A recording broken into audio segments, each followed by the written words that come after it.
Hello everyone, welcome back to our channel and today we are back again with a new video. So in this video, I will show you how can you easily check if your graphic card is working properly or not. So without any delay, let's get into it.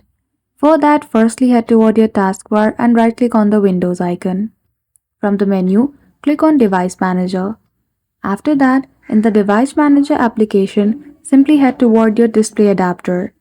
Double-click on it or click on the drop-down menu, choose your graphic card and double-click on it. You will see the properties. In general, in the status of device, you see that it is working properly. If it says it has some issue, go to driver from the top menu, click on update driver and click on browse my computer for drivers. After that, choose any one of the driver and click on next. So that's it. I hope you found this video helpful. If you did, don't forget to give it a thumbs up and subscribe to our channel for such tutorial. Thank you for watching till the end.